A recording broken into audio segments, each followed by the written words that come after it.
Welcome to TXOGA Talks, where energy meets insight. The purpose of this podcast is to provide you with a candid conversation about our energy needs, our energy security, and your energy future. Texas oil and natural gas have made our nation the world's energy leader, constantly innovating and investing to fuel the economy, protect the environment, and power the world. This industry is fast-paced, high-tech, and essential to improving modern life. And we're here to talk about it. You're listening to TXOGA Talks, where energy meets insight. Thanks for joining us again today for another episode of TXOGA Talks. I'm Todd Staples with the Texas Oil and Gas Association. And on our podcast, what we're really trying to do is to provide you with truthful, factual, pertinent information about what powers our world. We want to analyze decisions that impacts you, impacts your families, and we want to work together to grow our economy. So if you care about growth, if you care about progress, if you care about keeping Texas number one, you're at the right place today.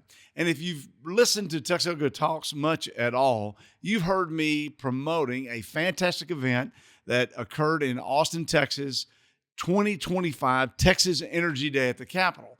Now, this was a smashing success, folks. On February 4th, Texas Energy Day saw literally hundreds and hundreds of people, partners, supporters descend on the Texas Capitol to have a conversation with their legislators and regulators about the importance of oil and natural gas to our state's economy and just how this industry is really fueling modern life. Participants had the opportunity to hear directly from state leadership. They spoke to legislators. They visited their offices about why the United States is the number one producer of oil and natural gas in the world and why we're the top exporter of LNG, how this is benefiting their communities. And in today's episode, what we're going to do is bring to you a highlight reel of our phenomenal morning series of speakers that spoke to hundreds and hundreds of supporters that were gathered in the gymnasium of the First United Methodist Church here in Austin. It was the only venue close enough to the Capitol to house that many people. It was a big basketball court. We didn't play any round ball that day, but we certainly heard from some really good speakers. And we started it out with that scene in the gymnasium where we had over 700 people registered to participate. Take a listen and see how we kicked it off. Good morning, ladies and gentlemen. My name is Todd Staples. I serve as president of the Texas Oil and Gas Association. Welcome to Texas Energy Day 2025. This is a day when our entire industry comes together to celebrate the fantastic things that the men and women do in oil and natural gas that literally fuels our state's economy, makes our nation great. And you all are that story. And so we're so pleased that you're here with us today. You really do make a difference. And you can make a difference as we visit with legislators, policymakers, regulators all throughout the day, telling your amazing story. We have energy supporters, energy advocates, and those of you that are really making things happen in Texas. I got to tell you, I'm kind of glad to live in a state that treats oil and gas as an asset, not a liability. How about you?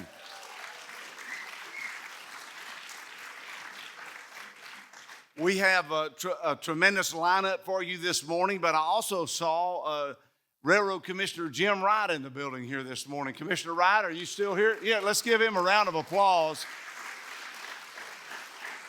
Jim Wright understands your business. He knows what this day is about, and I'll tell you, our team has put together a terrific day. In fact, it's such a terrific day. Not only do we know about it throughout Texas, but they've learned about it in our nation's capital. I got a call last night from United States Secretary of the Department of Interior, former governor of North Dakota, Doug Burgum, that said, I heard about Texas Energy Day, and I wanted to say thank you to Texas Oil and Gas. Thank you for making our nation energy dominant. And he said that the work you do will bring prosperity to America and peace throughout the world. How about that?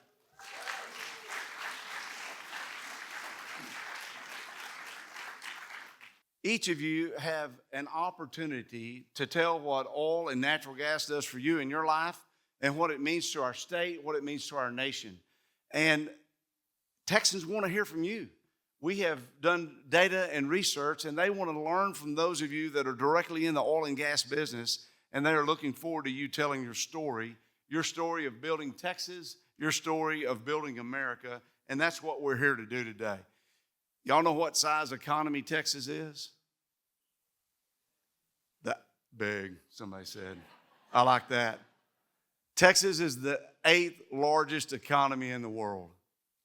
Isn't that amazing? And it's that big because of what you do. It is unmistakable. You're an unstoppable, irreplaceable force in our economy today with jobs, investment, and opportunity to build a better lifestyle. So I'm going to give you a few stats today and try to confuse you. I confuse myself, so it won't be hard to confuse others, I can tell you that. But if you don't remember anything else I say today, there's 3 numbers I want you to remember. One is 27, one is 492, and one is 31. 27, because last year this industry paid $27.3 billion in state and local taxes and state royalties. $27 billion. That's a historic number, broke all the records because of the work that you do. 492 represents 492,000 Texans that have a direct job in oil and gas, which pays pretty good, by the way. Almost 500,000 Texans directly employed, pretty big deal. Then the third number I want you to remember is 31. This industry represents about 31% of the Texas private sector gross state product. 27, 492, and 31, those are the numbers that you need to remember. And here's why those numbers are really important. Even an Aggie like me can do the math. $27.3 billion equates to about $75 million a day that goes to funding our schools, our roads, our first responders, so many of the things that makes life better. You don't have to be in oil and gas to benefit from oil and gas. You don't have to live in the middle of the oil patch to benefit from oil and gas. This industry touches all 254 counties, every family in remarkable ways. $27 billion is an amazing amount of money. Let me just go through a few ways of the way those dollars were distributed. $2.9 billion directly to public schools. A little over $1 billion directly to Texas counties. Our permanent school fund, which our next speaker knows a little bit something about, received $1.5 billion. Our permanent university fund received $1.9 billion. And we do say things are bigger in Texas. I want to tell you this. Our permanent school fund is the largest education endowment in the nation, thanks to Texas oil and gas. Bigger than Harvard. Our football teams are better than Harvard, too. Our state's rainy day fund, our state's savings account, $3.1 billion check went there. Anybody get a little frustrated driving on congested roads? Texas Oil and Gas to the rescue. $3.1 billion was sent to our state highway fund last year. Listen, $27 billion is bigger than the tax revenue fund of 34 different states, ladies and gentlemen. Who wouldn't want to be a Texan with these kind of numbers, right? And they are coming. There's 30 million of us now, and we're growing, and Texas Oil and Gas can continue to be the leader that we need to be. Since 2007, since we first started compiling this data, this industry's paid over $257 billion in state and local taxes and state royalties, from tax revenues to pipelines to refining to processing, you name it, to production. This industry continues to play a powerful role. Just to confuse you more with numbers, here's some more. I don't see anybody taking notes. I'm really crushed here. I'm sure. Okay, all right, good, yeah. So listen to this. At the peak last year of production, you produced 5.86 million barrels per day, representing 44% of the nation's production. That's a staggering amount. You produce about 30% of our nation's natural gas. There's enough pipeline miles in Texas that you could go almost to the moon and back. Now, I don't want to be that almost coming back. I want to go all the way. So we need a little bit more work there to move this product. We're exporting more. We're producing more. These numbers are very, very powerful. And that's why you're here today, is to tell this story to 181 House and Senate members, our governor, lieutenant governor, speaker's office. All of them care deeply about what's going on here. And that's why Texas Energy Day at the Capitol is so important. And it's because you're here is what makes it special.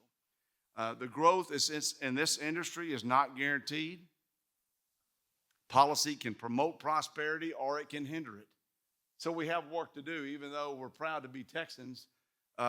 We don't have the biggest oil reserves in the world, do we? Who has that? Venezuela. Number 1 oil reserves in the world, and yet they rank a distant 25th in production because they don't have the right combination of know-how that you bring to the table. They don't have the right combination of policy that's established across the street here that combines to allow this energy to do the amazing things that you do.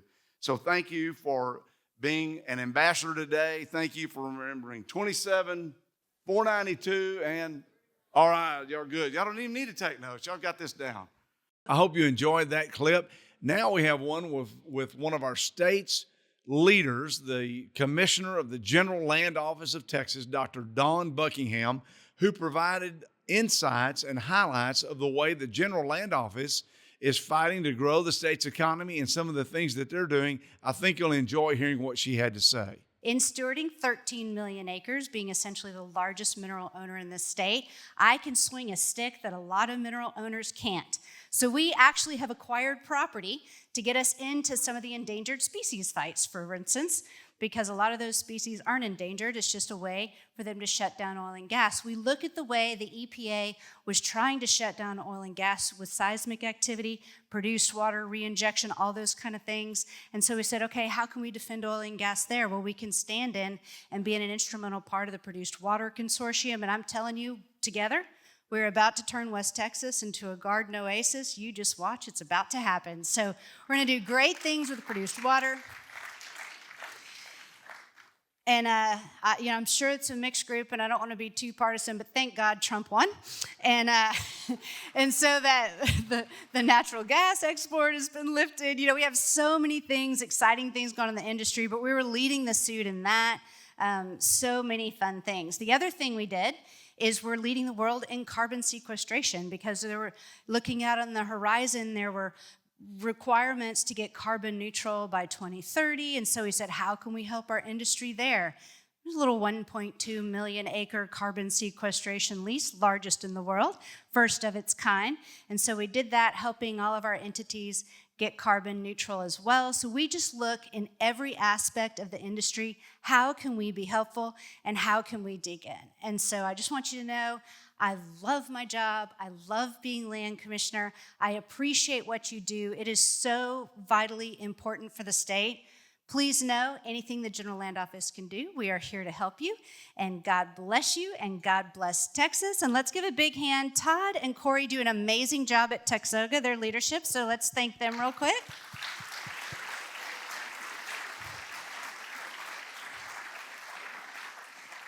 All right, y'all have a blessed day. Thanks so much for having me. Bye. I hope you enjoyed that conversation with Dr. Buckingham. We just recently had her on as a guest for TXOGA Talks, and you can hear that entire episode by going to our website, looking up TXOGA Talks, and finding that podcast. And the next person that you're going to hear from is someone that we're going to have on our podcast upcoming soon. It's the chairman of the Texas Railroad Commission, Christi Craddick. She talked about how her agency, the Railroad Commission of Texas, that is also led by Commissioners Wayne Christian and Commissioner Jim Wright, are working with federal officials and working with landowners and producers to grow the state's economy. Here's what Chairman Craddick had to say. Let me tell you the plus of what's happened in the last 2 weeks to this industry. We got a different administration. I don't care if you like Trump or not, but he gets this industry. And last week already, the head of the EPA for this region and I had a conversation. He's from Oklahoma. We like people from Oklahoma, by the way. They get it. And I said to him, we've got some issues coming to you. And he goes, Great. Let me know when they're coming. We want to work with you. We want to make sure this industry is vibrant. I said, great. And we're happy to take you out on a rig. We're happy to take you and explain what we're doing with water. And he goes, great, we'll be calling.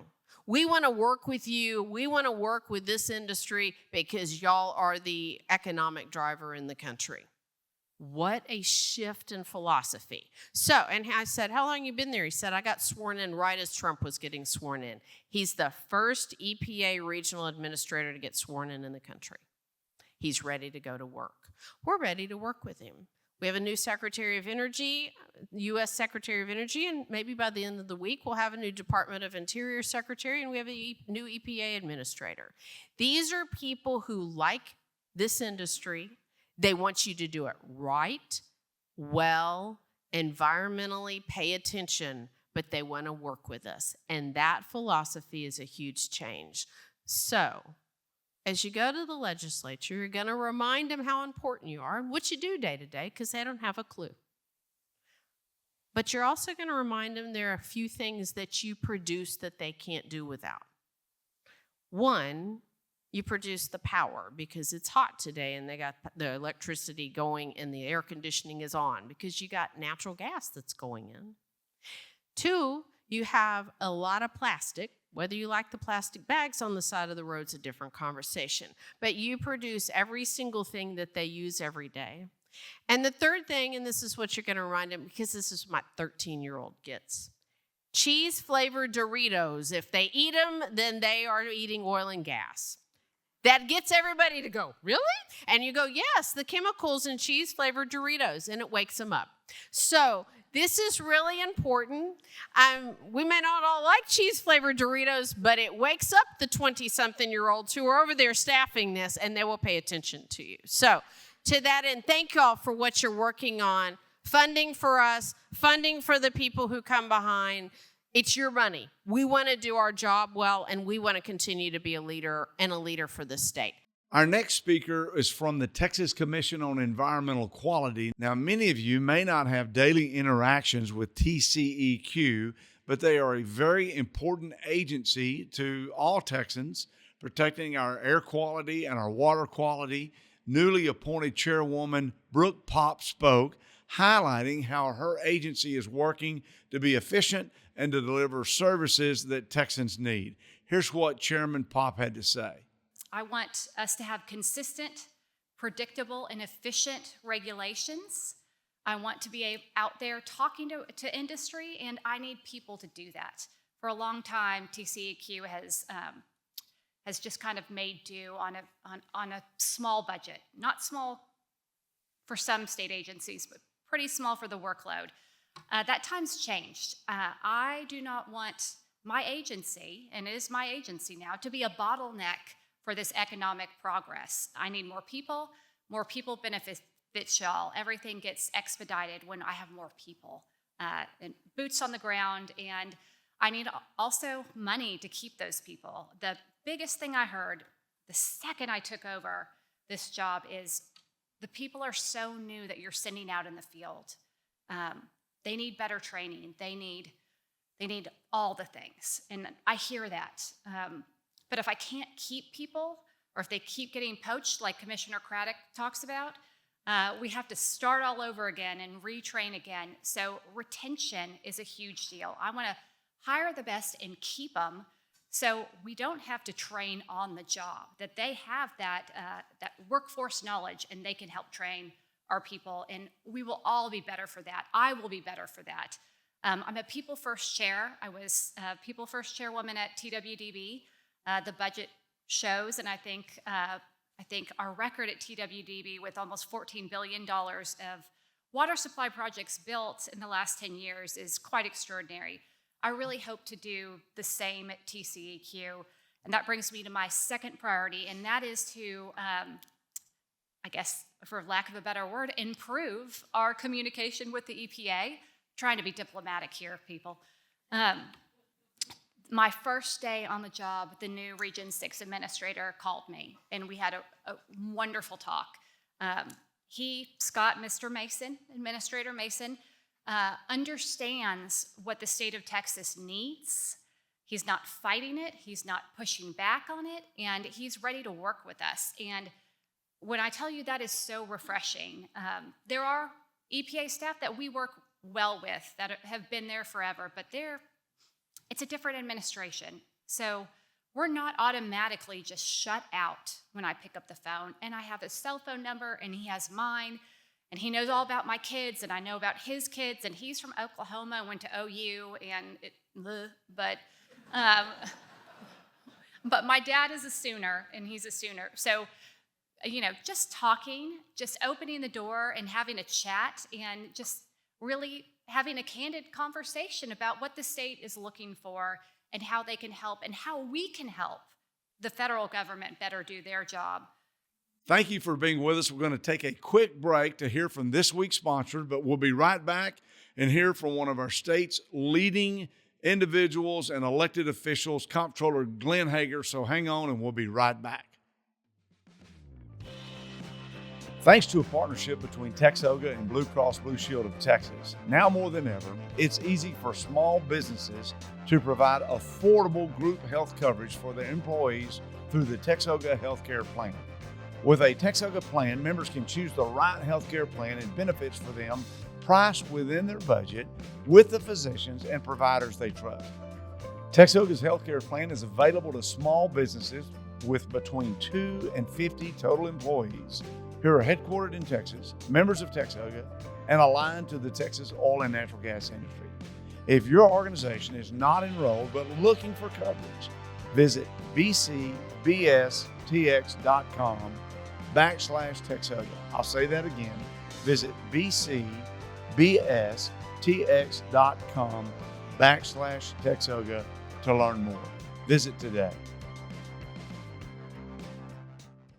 Comptroller Glenn Hegar likes to talk about Texas being the 8th largest economy in the world. Think about that, folks. That's bigger than so many countries. Texas all by itself, because of the oil and natural gas activity that we have here, it's enabled our economy to grow, to flourish, to take advantage of the great expanse of space that we have here in this state. Comptroller Hegar spoke to us, and we're delighted to hear what he had to say, and we think you will too.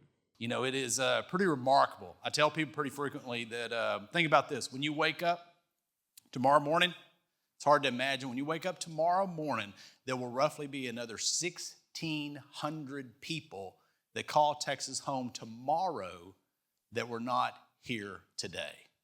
That's hard to fathom. Somewhere across the state of Texas. When you wake up the next day, when you wake up on Thursday morning, guess what? Roughly about another 1,600 people will be called Texan home that day than they will tomorrow. And so the point of that is half of that is natural growth. Half of that are people that moved to the state of Texas from somewhere around the other 49 states, literally from somewhere around the world. People pretty frequently ask me, say, Glenn, why are people coming to Texas? And I tell them pretty much the same reason that my family did in the 1840s. You know why? For an economic opportunity for themselves and for an economic opportunity for future generations. And so, your industry is providing a significant input to that economic growth and that economic opportunity. Every morning when I wake up, I thank God that I get to do my job here, and I'm not doing it somewhere else. If I was standing here 2 years ago, which when I was here and you were here, you may not recall, I was telling you that the legislature was about to walk into a legislative session that was not only unprecedented, it was not only historical, because the economy had overperformed any expectation than we had. Unfortunately, we had just lived through a time where there was 40-year high record inflation, which meant if you bought something that year for $110 and the year before it was $100, that delta of 10, you wouldn't think adding 6.25% sales tax, which is state revenues into the Treasury, would have added up. It had added up pretty significantly. My sales tax revenues 2 years ago compared to the year before was over a 19% increase compared to the year before. And we had never had that in Texas history. In fact, because of your industry, oil and gas, severance tax collections, natural gas prices were substantially higher, production was higher, oil, and so therefore the revenues in severance tax collections were higher than we had ever had before, actually almost double what we had been having in the prior years. And so my total tax collection was over 25% higher than the year before. So when you add inflation, you add all this federal money, you add revenues higher in the state treasury, the legislature had this enormous cash carryover balance that we had never seen before. After hearing from Comptroller Glenn Hegar, we had the opportunity to hear from Railroad Commissioner Jim Wright. I mentioned earlier that along with Commissioner Christi Craddick and Commissioner Wayne Christian, Commissioner Jim Wright serves as one of our 3 state railroad commissioners that oversees oil, gas, surface mining, and other types of activities in Texas. I think Commissioner Wright reflected upon how important it is for those of you that believe in the oil and gas industry to be advocates for this industry. Let's take a listen. Thank you, everyone, and thank you for allowing me to say a few things. You know, as a politician, it's impossible to keep your mouth shut, right? You know, I'm excited today because I've been looking around the room, and I know a lot of you that are in here, but I don't know a lot of you other people. And I'm excited to see that you even have an interest in oil and gas. And some of the things you've heard today, some of the statistics that you've seen out of TXOGA, oil and gas for the state of Texas is probably the biggest driving force that we have, which makes this state the great state that we live in. And I can tell you, I'm gonna give you a little lesson of how my world works, and being one of the 3 commissioners and working with great commissioners like Chairman Christi Craddick and Wayne Christian, and how I see things. But when I look at TXOGA is an association that when we get handed statute from legislation, people you're going to be talking to today to help form some of that legislation, it's our job to create rules around that. And having people from the industrial side that can come together as one under the associations that raise their flag under TXOGA has made that job pretty easy for us. You know, we also have a duty to listen to the public interest, and I think a lot of you guys out there today are part of that. So, you know, when you look at what does it take for us to create certainty in statute that gets created? You know, when I look at statute, I think, man, can I interpret that 7 million different ways, right, Vincent? You know, and so we've got to take that statute that you talk about when you go around to the legislators today, and we've got to make some sense of it, is the way that I look at that. And by doing that, we have to create a certainty. So you've got to kind of marry all that together with the other existing rules that we have, so that our industry, so that people that benefit from everything that we regulate, that mostly being oil and gas, knows that that's going to be something that's going to continue our success here in Texas. So when I looked around the room today, I'm not familiar with many faces in here. I thought, man, you guys have got you really got a large impact on how you can help shape that. It's not just the TXOGAs of the world or the TIPROs or the other associations that represent the industry side. It's people like you that are sitting in this room. And I can't stress to you enough to get the message correct, to get achieved what you want to get achieved as we go through this legislative session, and what that would mean for our future here in Texas. You know, I can't say enough how proud I've been of the industry. I know that we as we move forward through this next future, I think with change in federal administration, we've got a lot of good opportunities today. I think we have some huge opportunities for oil and gas to even stand up and shine even brighter as far as our future moving. When I say that, you heard about Chairman Paup, who talked about our produced water side of things. You know, the number may not be exactly accurate, but I can tell you today we inject about 30 million barrels of produced water into the ground.